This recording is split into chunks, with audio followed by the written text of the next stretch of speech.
Welcome, everyone. I am so excited to get us started on this LinkedIn Live. It's our first time broadcasting from our sustainability page. My name is Rita Soni. A principal analyst at Everest Group, and just really thrilled to be with this amazing audience and this amazing panel.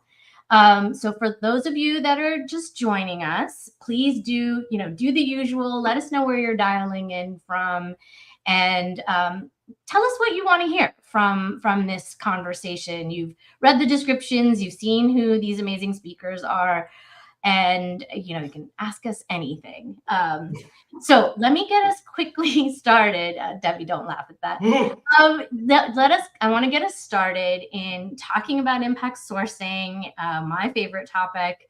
Lucky enough to have it in my title here at Everest Group, and with this amazing panel. So first and foremost, I want to welcome Debbie Hamill, who's the CEO of IOP, Tom McCormick, who's Senior Director at Capital One Financial, and finally, John Strum, who's Senior Director at Meta Reality Labs. These guys have so much experience in this space, and most importantly, they're curious about how to increase the scale, increase the impact, and also have really great business outcomes from it. So it's a great panel to get us started. And before I hand the mic over to this amazing panel, I want to level set what is impact sourcing. And to get us started with that, I'm sure for those that have joined us in the past, they've seen this slide, and so they know what impact sourcing is, but I don't want to make any assumptions. So impact sourcing is an inclusive talent strategy, right? It's a business practice where we're intentionally hiring and providing career development opportunities to people from marginalized groups. And those groups are pretty wide reaching.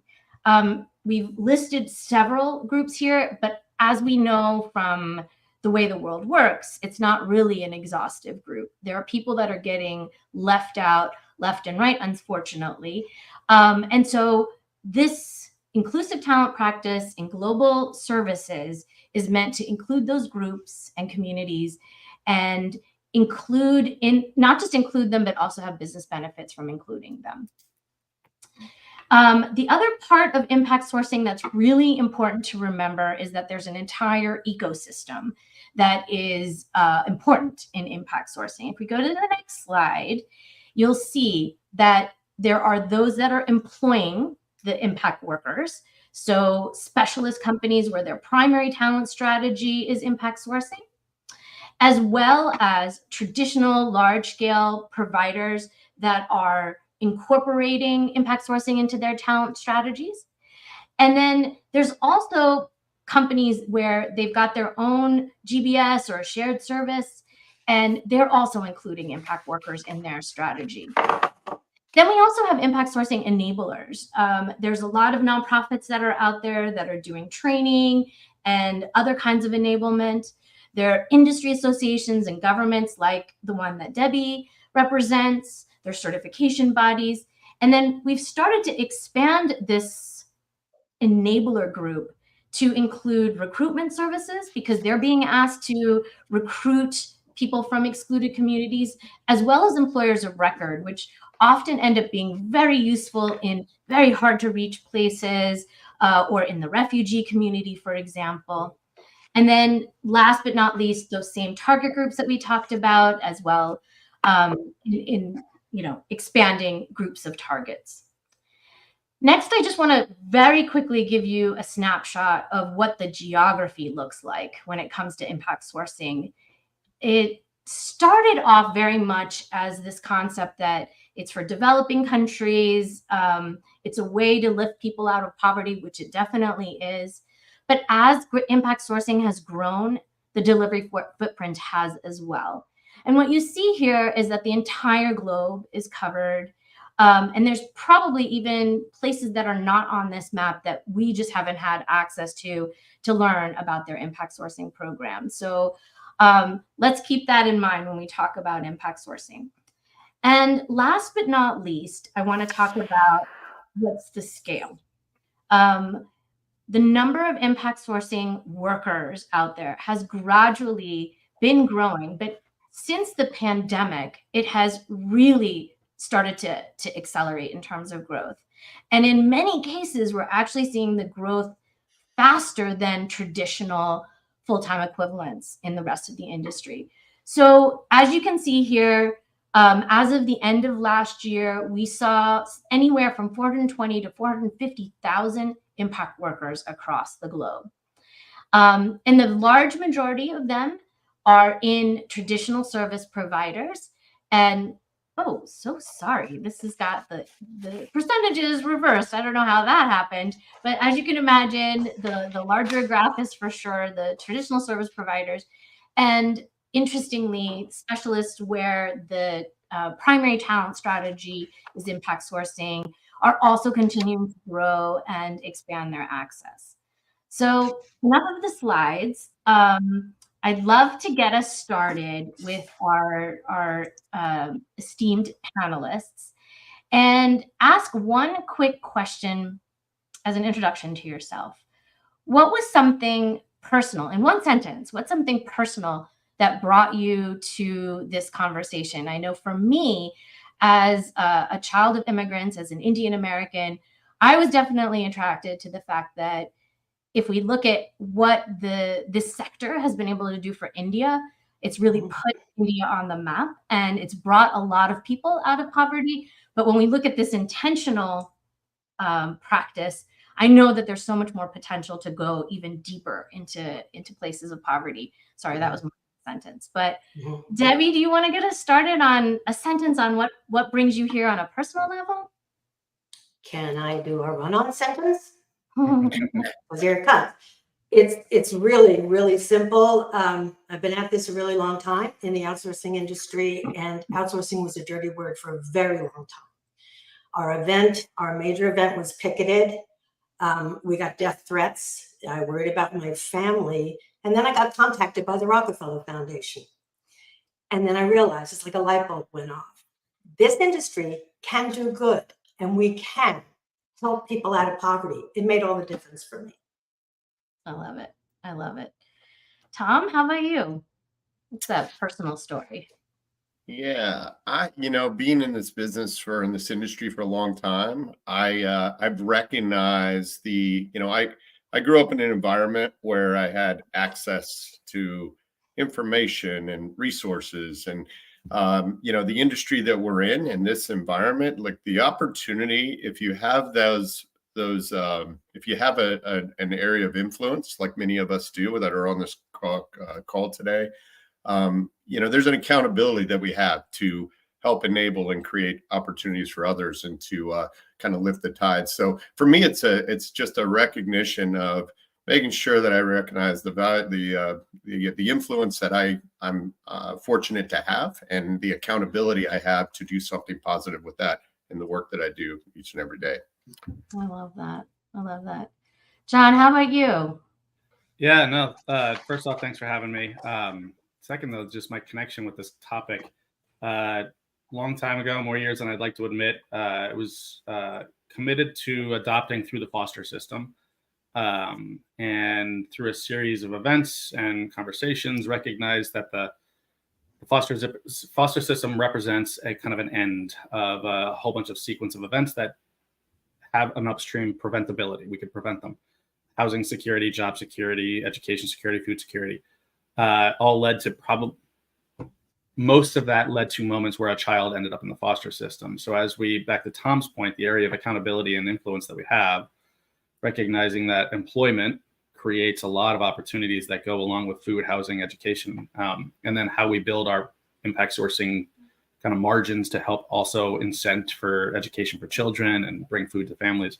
That's my tie into this piece of it. So it's much like Tom, there's an accountability and an influence piece that's just raise the water level for everybody. Absolutely. Absolutely. And the teach a person to fish. That's awesome. That's awesome. John, do you want to continue and tell us why Meta is choosing to work in this space? I can. I work in Meta Reality Labs, and our mission is to build tools that connect anyone from anywhere at any time. And as a result, you build a more inclusive community. In your intro, we talked about intentional and inclusivity as what impact sourcing is. So I can there's an easy tie-in to our mission, which is in the impact sourcing piece that we're after. So as far as like corporate paving to enter the space, it was clearly there. The conversations, once I had them inside the organization, were easy to have and were welcoming. And then it was just go figure it out. So when it came to back to the accountability, the intentional, and I'll even harken back to this kind of the COVID period of Black Lives Matter and the civil unrest and things on those lines. It really elevated a lot of things that were happening in the world that people like me who are entitled and privileged have a new lens of things that were happening in the world. So it brought in some great conversations, opened my eyes to opportunities that we had within the influence and the spend that we do, existing spend. It wasn't an additional burden on the organization. We were able to bring in greater meaningful impact. And as a result, we see things in our centers of, the personal story is just incredible and hard to ignore when you start talking about doing business good and human good. Bringing human outcomes together with a business outcome that you're driving is just an incredible thing. And then seeing your business results flourish, and I don't even know how to put it, and have a story to go with it. It's an incredible moment. So easy way in through the organizational mission and vision, and easy way to stay because of the business results that come from it. So Great. How about you, Tom? We've been talking to you at Capital One for a long time about impact sourcing. What's bringing Capital One to this conversation? Yeah, thanks, Rita. When I listened to John talk a bit about corporate mission and vision, I think that's really the essence of what's come into play here. Being a financial services organization, financial inclusion. Is an area that we is top of mind for us as we think about all of the impact in our customer base and the work that we do for in our business. And there's also just an element, an internal mantra that we often use is just do the right thing. And so as we think about our internal operations, we've always had a passion and a mission around social mobility and how do we make sure that the jobs and entry-level jobs become careers, and how we think about just elevating the socio-economic impact of each individual. I think to specifically answer the question around like what has changed and where we're at today, I don't know that there's really things have changed. We've evolved to a point of really embracing the idea of we're global job creators. And we have this opportunity to do the right thing. And this is, to John's point, watching the business flourish by doing the right thing and finding those sweet spots is really the essence of, bringing that corporate mission and vision all to a perfect point of just a beautiful outcome. And that's where we're at today. We recognize this is real. This is very possible. This is something that we can do. And we can do it at scale. That's great. Now that we've talked about all the feel-good stuff, what are the challenges? And Tom, we've talked about some of the challenges and solutions that you've spoken of, and I think Alex from Google is setting us up perfectly to talk about that. He's asking us about measuring and reporting impact sourcing, and you told me about some of those challenges. So do share with us what are the challenges and what are some of the ways that you're mitigating those challenges or thinking about mitigating them? Yeah. Rita, that question was for me, correct? Mm-hmm. Yes. Okay. Sorry. Yeah, Alex, great question. There are a number of challenges. I will tell you, it's not an easy path forward. And I think what I love about this community and the people that are choosing to invest their time in today's conversation is we are able to roll up our sleeves and work together to try to solve, the equation here. It's kind of the old mantra: if it was easy, everybody'd be doing it, and it's not easy, but it's incredibly rewarding. And so, Alex, specifically, like, some of the challenges are reporting, and how do you measure the impact? Because you have the story that is just so profound, to John's point, that you can't ignore, of the individuals, and that is it's easy to gravitate towards the individual stories, which we need to continue to motivate us. But how do you actually report this on a larger level?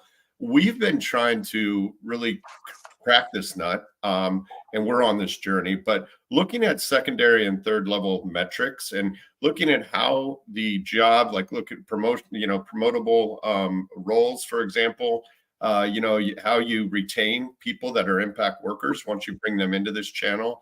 So those are some of the more fundamentals, but then you start to think about, well, how are you impacting the communities in which these individuals are coming from? And so, there's things looking at, depending on the geography you're in, whether it's, home ownership rates, or those that have a savings account or banking account, and what is their financial journey looking like? They become much, much harder to get access to that data. But that's where we're really at, is trying to look at what are the longer term impacts, in addition to obviously the fundamentals of how long are people staying? Are they getting promoted into other roles? Are they elevating their career journey?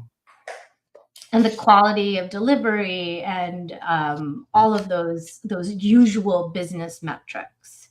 Yeah, and Rita, I'm glad you called that out, because I'd be remiss if I didn't state this.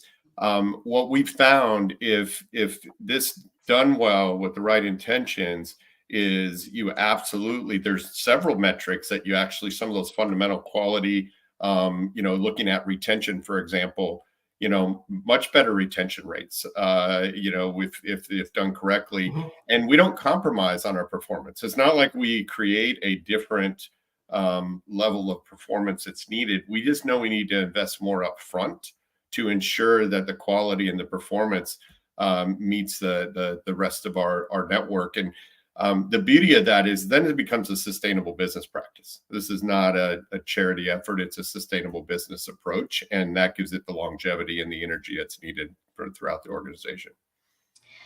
Thanks, Tom. I just want to comment to all those that are putting comments in the chat. I love everything that everyone is saying. Please do ask us questions, but also, yes, please keep doubling down on the great things you're hearing. Dan and Paula, thank you for the kudos on the worldwide scale and growth. We're excited about that too. And Carrie, we're excited that you're here. And yes, we know that you've had the same experience in the UK. And I think this and many other things that we're all looking at are hopefully bringing a new lens. And Declan, thank you so much for joining us, and Patrick too. I love all these comments, and so please keep them coming. And if you have questions, we'd love to hear them as well. So, John, what about you? What are some of the obstacles that you've had, and what are some of the mitigation strategies you've been able to implement within your world of Reality Labs? Yeah, I'll hit on challenges first.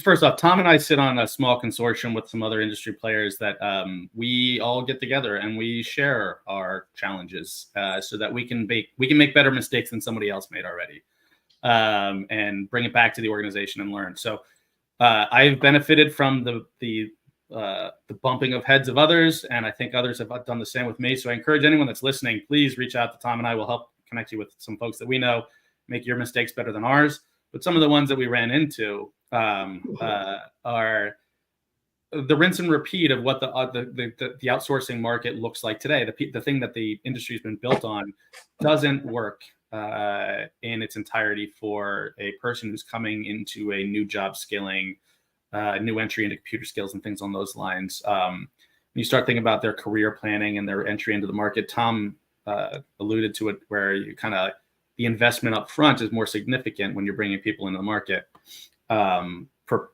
potentially their first time job opportunity in some markets, or maybe a reskilling in another. Recognizing and having a lot of flexibility in your early stages of development of those employees, and with your partners, and building the ecosystem that allows for fast failures and quick relearnings and quick reskillings, micro learnings and things like that. We had to be more nimble on that side and build a contract that removes black and white and allows a little bit more gray. We do not change our outputs. Our ends are always the same. We don't compromise on quality at the end state. We just invest a little bit more on the front side and then allow for micro moments to allow for growth and continued growth while in the program. I'll jump in on a question earlier of how do you measure? With Meta, ultimately, the end business results, we do not measure anything differently. Our business results are our business results. We do not look at anything differently. So we are an NPS shop. We still measure and quartile and all of those things. We just have more flexibility on the path to proficiency or glide path that allows for kind of these nuances that for our unique stories that come with our agents to be fully recognized on their journey with us. But back to, there are things that we do recognize, which is how do we tell the story, which is really an emotional one and has some business metrics too. The human outcomes is really hard to ignore, but it is also hard to measure. So, little things along those lines of how do you tell that story? We hired a videographer and brought them down to the sites with us and have them tell the story so that you can relay it in perpetuity. It's not a one-to-one conversation. It's now something we can relay to the organization through, a click and present when we come back. And it's hard when your NPS is at a significant number or your resolution. By the way, I'm going to touch on resolution really fast while I get back to that story. A lot of these folks have gone through incredible resilience on their journey to get to that job. And the way that shows up we're in 2 specific markets where we employ intentional impact sourcing, specifically in full centers. And then the other areas, we do it with kind of churn and replacement. But your resolution rates and your commitment to solve the other person's problem and the empathy and engagement with the person is different and different.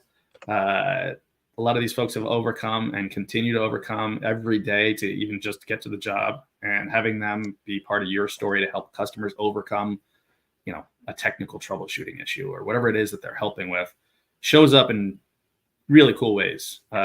So you can pick up your traditional business metrics that you need to measure and report back on, but you'll pick up your human outcomes back to this video that we brought back to the organization, where you hear things of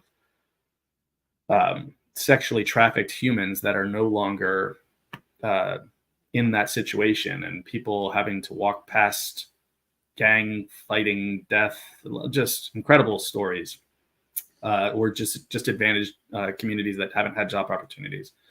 Yeah, that's great. The influence on that piece of it is significant as well. So totally, John. And we've heard stories about other communities where there's actually better performance, as you described. We've heard about folks talking about collections being better in a lower income community, someone delivering from a lower income community because there's more empathy. We've heard about people with disabilities, with particular disabilities, having actually better capability of doing certain tasks. So, this is not just like, Chitra also mentioned about the fact that it's not charity. We know that this is not charity, that there's a business benefit, but there's like N number of potential business benefits that we haven't even seen until we start actually including these folks. So, Debbie, I want to turn to you now. You've been running IOP since the start, this huge industry association. Tell us more, what is the role of an industry association in talking about impact sourcing and its journey? I know you and I met when you had a CSR committee, right? And I was like, I don't want to call it CSR, but okay, let's talk about it. So just tell us a little bit about your journey and where you see the role of this aggregation that you've been doing. Yeah, just to kind of start from the beginning, when the GISC was starting to kind of wind down, I went to our strategic advisory board, and we hadn't talked about the social impact area that much. And I said, I feel like this is something IOP should really, take forward. And it was unanimous. Everyone sitting around that table said, absolutely. So we created the Center for Social Impact as one of our centers of excellence. And I started to build a community, right? Rita, you guys are all part of that. And I was blown away by the stories I was hearing from large or small service providers and what they were doing and what they were specifically focused on and where. I met people I'd known for years and then reconnected with who I consider my thought leader for all things social impact, Dan Lang, who really opened my eyes to a lot of things and continues to. John Yarlett in the UK, I've known for a very long time. He's now created the Impact Sourcing Alliance. I know, Rita, you're involved in that also. And Chitra, I think you said she's on here, what the Avasant Foundation has done. And when we were working with the Rockefeller Foundation, we created the Global Impact Sourcing Award, which we've done for 6 years now. The stories that come out of this, the best practices that come out of this are incredible. So I've had the absolute just pleasure to meet all these people, continue to work with them. But something even bigger now has happened, and that is Kerry Hallard in the UK at GSA, and I started working together during the pandemic on the Global Technology and Business Services Council. And we realized that we had so much in common, that we were very like-minded, and we really wanted to drive this forward. And so Kerry, she couldn't join us today because she had her big event yesterday, which was actually the real launch of what we are calling Formiga. And Kate, if you could put those links in chat so people could see. And what we realized that this is a people industry, and there is no reason why it can't be the industry for good. And this is not falling on deaf ears. I mean, everything was about education. Let's create as many stories as we can and get them out and do programs and put them on the website. This is going to be much bigger. It'll be a repository of best practices globally. And we realized working together with all of these other affiliations that we have, and so many, we can create this industry for good, which is, I hope, a global movement similar to everything you're talking about, Rita. Absolutely. So I just encourage everybody to go find out about it. We have some tools already, the Service Provider Sustainability Index, which will really help you figure out where you are. Alistair Niederberg, who I don't know if he's on here today, he is the one that is driving this, created it. It's amazing. And Kerry has really been the architect of Formiga. So just wait and see what can happen. But it's all about stories. Like Tom and John, I'm coming for you because you've got stories. We want this. These best practices are something we're developing, and what will come out of this will be a lot. But to go into it now would be crazy. And we're going to be doing all of this with the help of everyone and a global advisory council of enterprise buyers that are, very much involved with both GSA and IOP. And so we'll be driving that forward. So just watch. Please get involved, find out more about it. IOP Center for Social Impact is open to anyone. That's, again, kind of like what Everest does. We want everybody to be able to get that, but it's all about education and connection. There's still a lot of people that don't know what this is. Absolutely. Crazy, right? Yes, I know.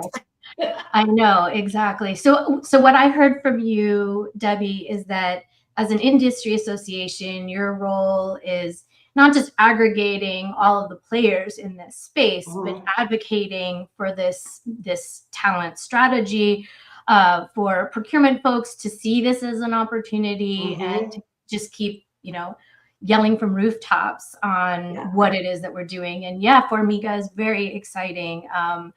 In fact, I think it's not making an industry for good. I think there's a lot of good that has come out of the industry. It's now, how do we learn from that and scale it and make it reach, every nook and corner as we're seeing it. And it's not just a one-off activity that's happening in one town. So I think it's very exciting. And, Carrie, we're here with pom poms as well, to support this. And I think at the end of the day, it does take, it takes a village. At the I end was of the gonna say that. Yeah. And so we've got other folks that are out there doing, similar activities. We've got John Yarlett, who's, created this Impact Sourcing Alliance. We have the other John, who's created. Oh, GMI.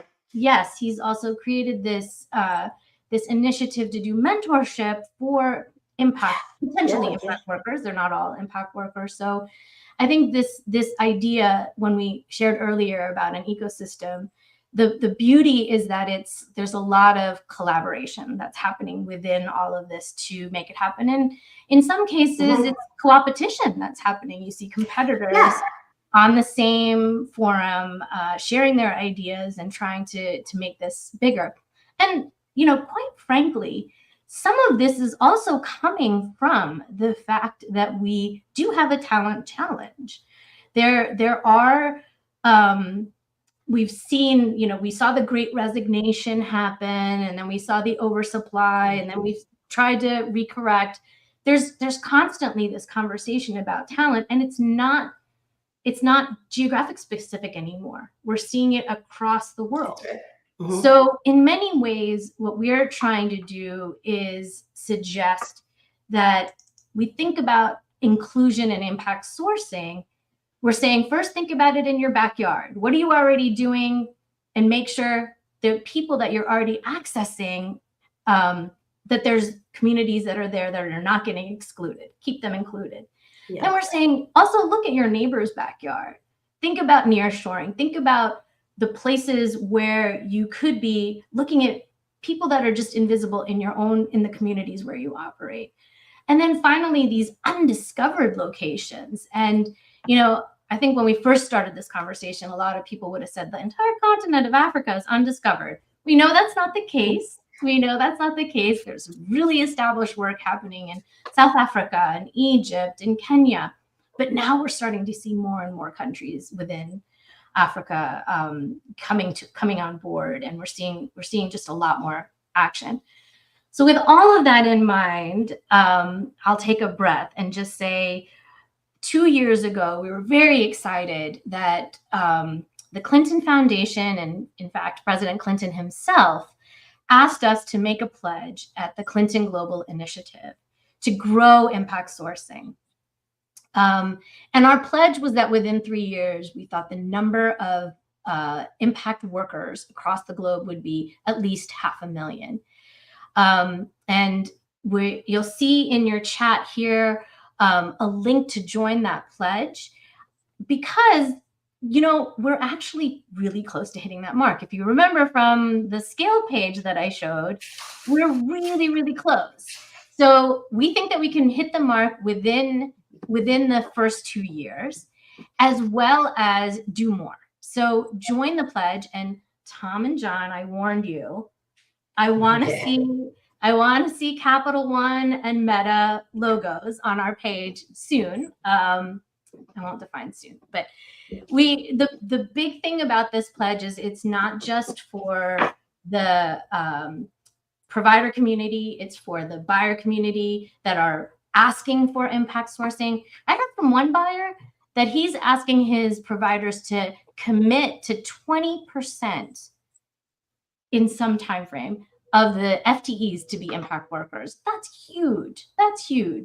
And it's doable. That's the other part of it. So yes, I'm asked, Milan, if you can put that link in the chat so that folks can join this pledge that are not on it. And if you're already part of it, continue to promote it, be it with your buyers or your providers, etc. And I think we have time. I'd also like to share the announcement that President Clinton himself made. I get goosebumps every time I hear that. So let's see if it plays. The COVID-19 pandemic has exposed a national workforce in need of stability. Unemployment levels soared early in the pandemic, and even when businesses began humming again, we saw a mismatch of skills and job openings. While businesses seek an engaged and reliable workforce, Many people, particularly in marginalized communities, are excluded from work opportunities that offer them dignity and a decent livelihood.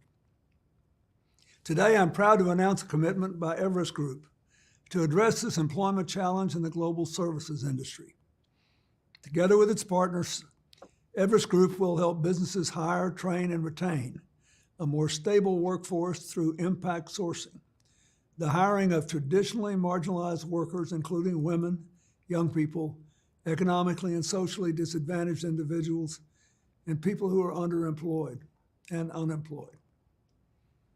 By committing to impact sourcing, employers have access not just to an expanded talent pool, but also to one that demonstrates lower levels of absenteeism and attrition. Impact sourcing is more cost-effective than outsourcing arrangements, and most important, provides career development opportunities to people with limited employment prospects. In short, these arrangements benefit everyone. Over the next 3 years, Everest Group is committed to helping industry partners grow the impact sourcing workforce from 350,000 to 500,000 full-time equivalent workers. To do this, Everest will work within the impact sourcing ecosystem to develop job readiness programs and encourage incentive programs and hiring mandates that expand opportunities for both employees and employers. The concept of impact sourcing was introduced a decade ago as a way to reduce under and unemployment in developing countries. Now we see it gaining momentum throughout the world as businesses enhance their outreach to talent that has historically been left behind and left out. Going forward, this hiring model has the potential to drive business efficiencies and social justice in any location and any sector. So congratulations to Everest Group on this important commitment to action.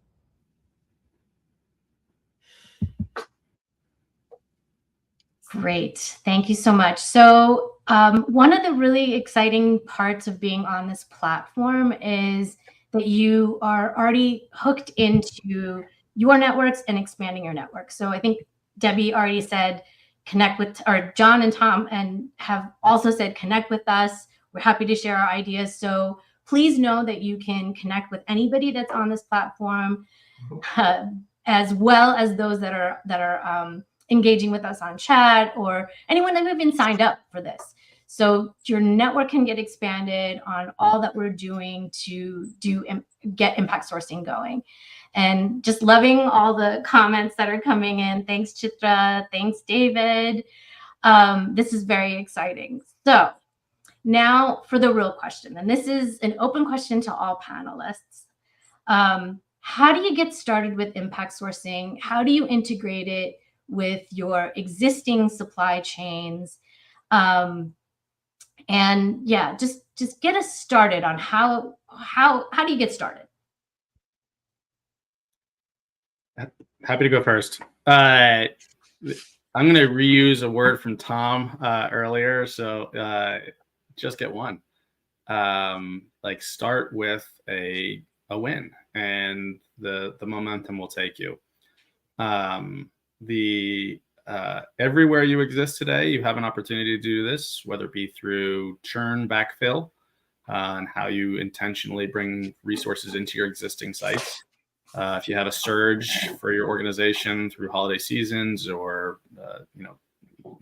whatever might happen throughout the year, there's another opportunity there. And then the intentional placement in a disadvantaged community is also an option. That's probably the biggest one and the biggest investment as far as level of effort. But you can do this today where you are with almost no real change to your business metrics or business approach whatsoever. Find good partners. The partners you choose really, they're the engine. If you do a lot of outsourcing, they are the engine that helps you hit this kind of approach that you'd like to do. And then the way that you help them do it is you measure it and you make sure that you include it in everything from your RFPs when you're starting your process and going through it, making sure they have representation across their board, across their pay scales, across all of those things. They have intentional practices. Bring that into yours, then put a metric into your own work, into your own SOWs, and your own paper. As Rita talked about, somebody that has a 20% metric, find your metric and move it, and then keep doing more of it. And make it an intentional piece of your governance models. Don't let it slide and slip and disappear in the background, because if you don't make it important, it will become less important to everybody. So I'll stop there. That's great, John. Before we go to Tom, I'm going to ask, Dan has a question about an Everest Group LinkedIn group. And I think if you are watching this from anyone else's page, maybe mine or Debbie's or John's or Tom's, Everest Group has a sustainability page. So please do follow that. And I think we're going to try to put that link in there. That's one of the places. There's also an impact sourcing champions group that, Dan, I know you're part of because you are one of the champions. But anyone who would like to join that, I'll try to put a link to that in the chat. And obviously, we now have Formiga that's doing this, Impact Sourcing Alliance. So there's a lot of different places that one can find out about this. But the other piece of it that I wanted to just mention is that we're doing a lot of research to do the data that you saw earlier. All of those reports are free to download on our reports portal. So please, access those, get more insights from your peers and your competitors, and learn more. So Tom, it would be great to hear how you got started. I think it was more about like doing it yourself. Yeah, I'll tell you, I should have learned my lesson long ago. I've been knowing John for a while and never let him answer a question first. It was so well said, John. I'll tell you, man, like I echo everything you say. And, Rita, to that question, like, how do you get started? What do you do? I'm a big believer in like, think big, but just start small. We spend so much time, and I think we're all wired in a way where we have to like engineer a 5-year like design roadmap, and some of those things, while they're great, they can stop you from just doing the thing that's right in front of your face. And so, we have an incredible opportunity. I thought John's statement around where we do work today, the work we do today, you just put a slightly different lens on it and become more intentional, and you can start to impact lives. And that idea of just one life change, how do you put a measurement on that, right? And so, and we have the ability to do this, especially collectively as a group of people that are passionate about using our influence and using that to provide leverage to people that are incredibly talented, but they're just missing out on some of the access. And that's all we're doing, is just connecting those points and then letting people thrive. And it's an incredible thing. For us, we did internally, we looked at some opportunities and we made a bold decision of like, what if we can work and find a partner who's already working on building the individual, because that's the thing, confidence and the individuals that these amazing, young people, older people, they don't always have to be young people, right? I mean, this impact sourcing affects all types of individuals that have been in a situation where they haven't had access. But we did start several years ago, quite frankly, 10 years ago, working with an organization that was building some skills offshore around just how do they help people get through school, because they didn't have a family unit. They didn't have that structure to help them and point them in the right way, and then get them some fundamental jobs, whether it was HVAC or auto mechanics. We said, what if we couldn't create a contact center solution, like where we can start building those same skills and they get through, we've got somebody else that we're partnering with. John made this comment, I think it's so powerful, is this does take a community to help this work, right? And so connecting with good people and organizations, and that's what I love about a forum like this LinkedIn Live today, is this is like-minded people coming together to say, hey, how can we learn from each other? Even the competitors in this space, whether it's talent development, I love the fact they're willing to sit down at a table and just share ideas, because we know the greater good, it takes all of us. So think big, think big, but start small, and just look at an intentional strategy of saying, hey, this isn't something we do off the side of our desk. that we, pull a slide together or a deck together at the end of the year to show off something. That's not what this is about at all. This is a sustainable business practice that delivers long-term business results. And it's completely aligned with most, a company's mission and vision of how do you do good in the work that you do every day. And so, that's what I would say.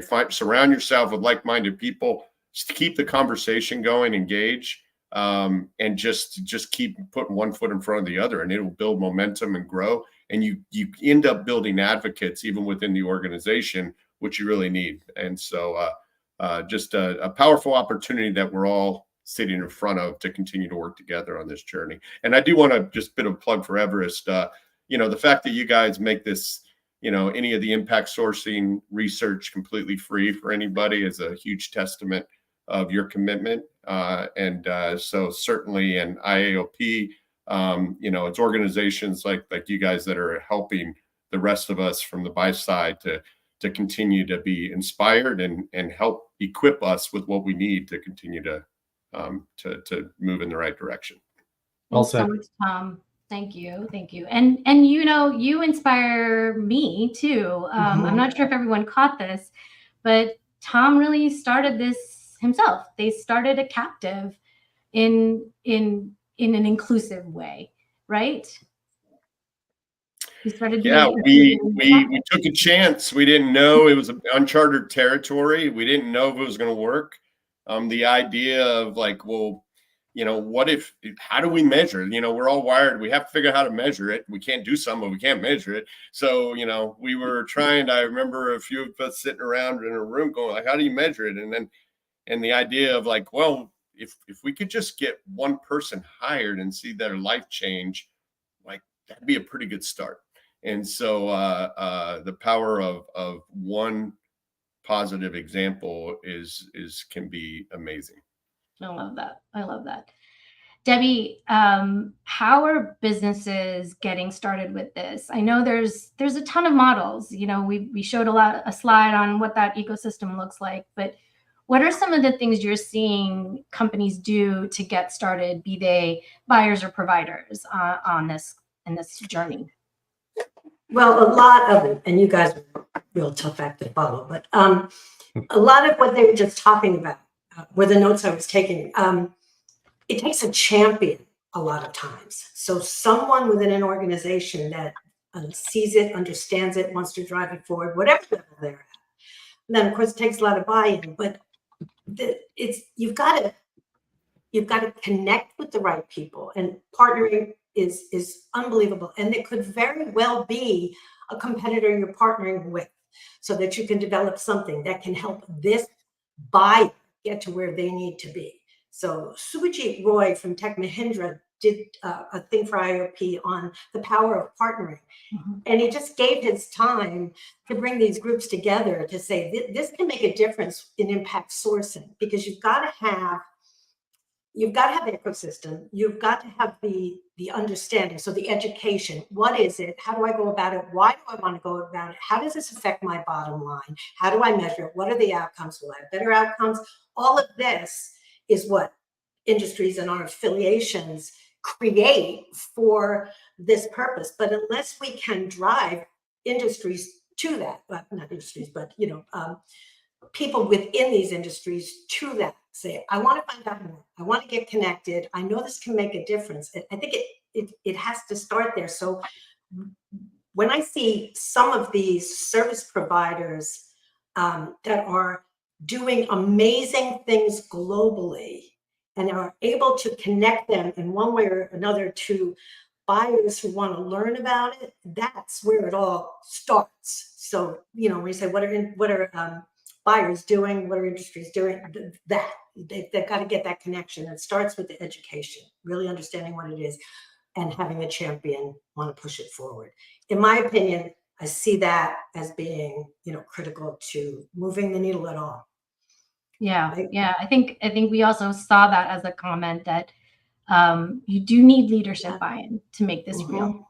Mm-hmm. The other part of this that I wanted to reiterate is that we've got traditional providers that are integrating impact sourcing.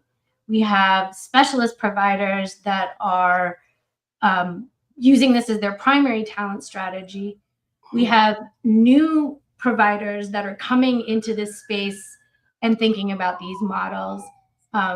We have subcontracting that's happening between traditional providers and specialists. So there's a plethora of models in which one can use to go about this, and be it with the pilot project or the actual execution. I think there's a lot of really interesting opportunities. Okay, so future. What does the future look like? I mean, you can't have a conversation today unless you talk about Gen AI. So there, I said it.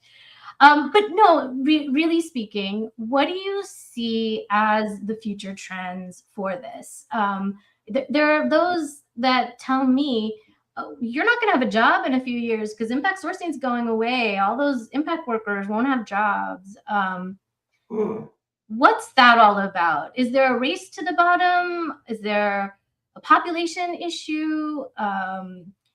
What is the impact of Gen AI? So what do you guys think? What's the future look like? I'm happy to jump in. I mean, I learned my lesson, John, so I'm gonna jump in up front, and then you can add all the good stuff, you and Debbie. But this is a really interesting topic, right? And none of us go through a day these days without talking about Gen AI. And of course, we got Meta on the call. So I think this idea of like where we're going as an industry, I stand firmly in belief that these jobs aren't going away. Jobs change. And the way that we work, technology needs to do what technology does best and enable people to do what people do best, and humans. And so I think that for me is just more exciting around how do we make sure we stay in front of the curve around what is the human talent that we need to develop. And that's the same when we think of impact sourcing. That's ultimately one of the fundamental elements of doing impact sourcing properly is you're enabling and equipping people with skills and capabilities. In some ways, you could argue this levels the playing field a little bit, right? Because the skills need to change, whether you were somebody that maybe did not have full access like others. So we, as I think this community that has the influence, need to lean into this and say, what are the skills that we need to be thinking about as we develop our impact strategies, et cetera. I think there's one other point I'll make real quick, and then I'll stop. But I think some of the technology is going to incredibly open up some incredible opportunities. Whether it's language, I know there's some people on this call, whether it's language translation or accent neutralization, some of the things that make it difficult, our technology is going to open up doors to actually accelerate some of these things around impact. So I'm excited about the technology intersection with the human element, and I think it opens up some huge opportunities for us in the future. Yeah, I'll jump in on that one. The human in the loop piece of this, as Tom put it, helps mitigate some of the, the education and tech background that might be needed for some of the organizations. It brings more of your human skills in. So back to the earlier comments about resilience, and then these things on empathy and engagement, where people are recognize the situation you're in, I think actually brings in better opportunities in many instances. There's also the jobs that come with the AI movement as well. So the tuning, the perfecting of the placement, and I'll even go back into the tool doing what it does best to enable humans, that Tom put in eloquently, is just next best actions and things like that, where you can now take, again, allowing the human to show up and be scripted in their approach of this is the next best thing you should do, and laying that out for them allows them to spend more time on the understanding the solution, catering it to the person, delivering the message, versus, let me go back through my repertoire of this one call that I take 10% of the time. Remember, I had to troubleshoot a technical issue that I may never ever even experience in my own home. So I think it's an incredible tech. I think it's an option for a consumer. Consumers still oftentimes lean, whichever their preference is, into tech or away from tech. I think we'll see that a lot as well, based on the instance that brought you to the moment where you need support. And if you lean into the human, we got to show up strong with good, empathetic leaders that are tech enabled to be able to deliver that. So I think I use the word I think a lot just because it feels like every day I wake up and this is a little bit different, even inside my own company, where we have incredible language models being punched out almost daily, it feels like. But it's exciting time to be here. But I also just think that humans in the loop are the part that differentiates service. Digital service on the top of it. AI is going to definitely enable something from coming into the center in its entirety. But when it comes through, it is critical that we show up at that moment for the consumer with good people. So I love all the positivity. I heard about training and these tools enabling training.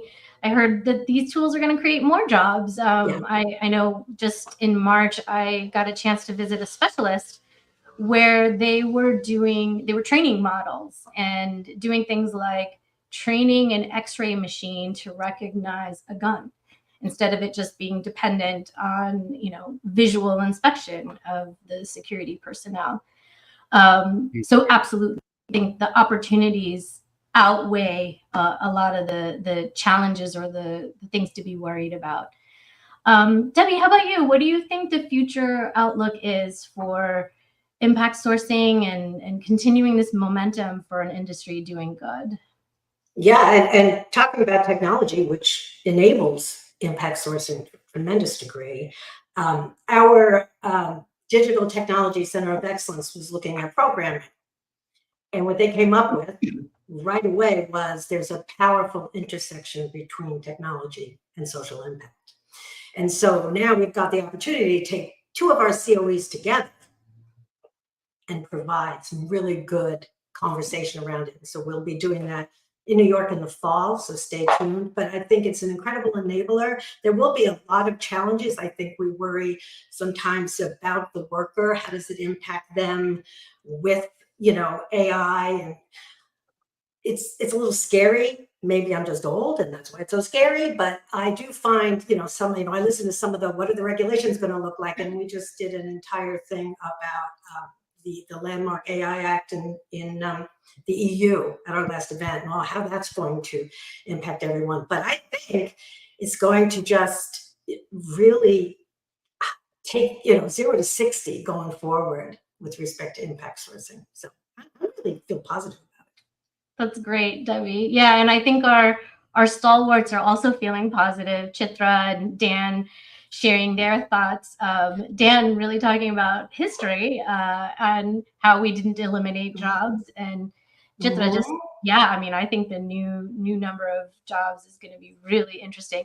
And I think the other thing, I know we just have a few minutes before we close, but what I encourage all of us to do is the one really the biggest way to get truly inspired is to get out there and meet people, meet impact workers, and see what the situations are. And in every instance that I've had that opportunity, be it in India or in South Africa or in Kenya or right here in the United States, I'm just so inspired.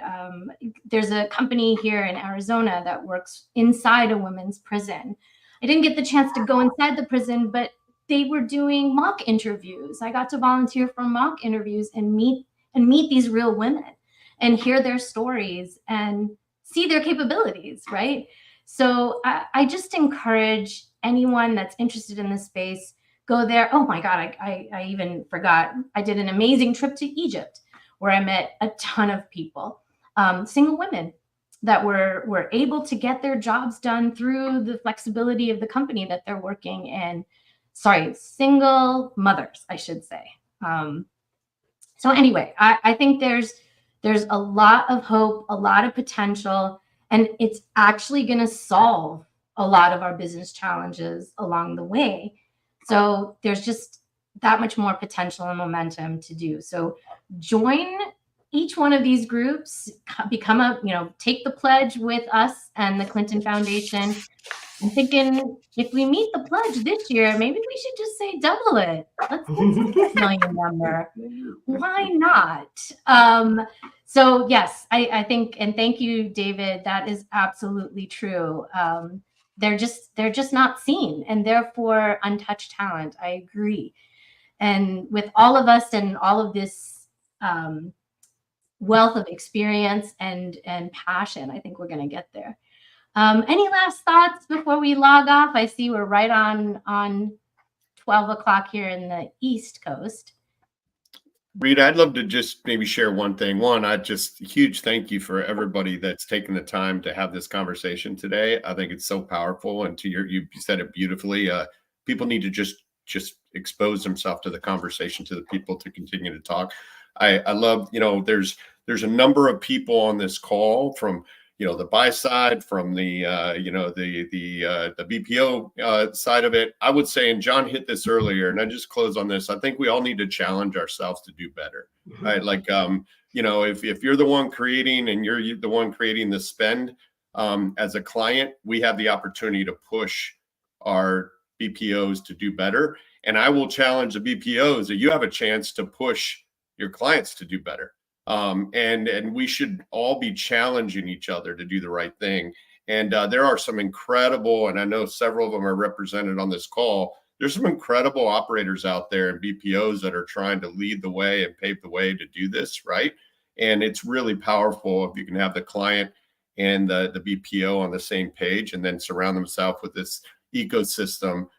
It's amazing what we can do together. So I just encourage, we all need to challenge each other to push a little bit further. Are we doing enough, and can we do better?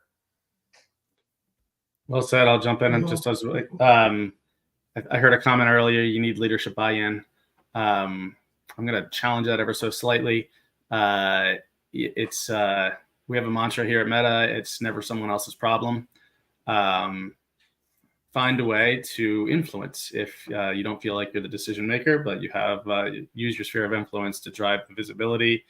Use the resources that Everest Group and IAOP give you. Bring visibility to it. Again, the BPOs, Tom said it really well. It's a two-sided challenge to go solve together. This is a 1 + 1 = 3 moment. If everyone's focused on the right thing, and just follow Capital One's way and do the right thing. We'll leave it with that. That's great. Thanks, everyone. This was a great conversation.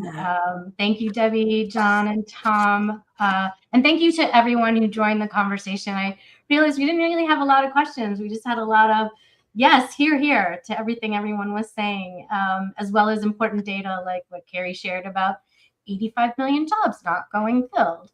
So let's find all those that are not even included in unemployment statistics, and they've disappeared off of so many people's radars. Let's bring them in. Thank you so much. Thank you. Take care. Thank you.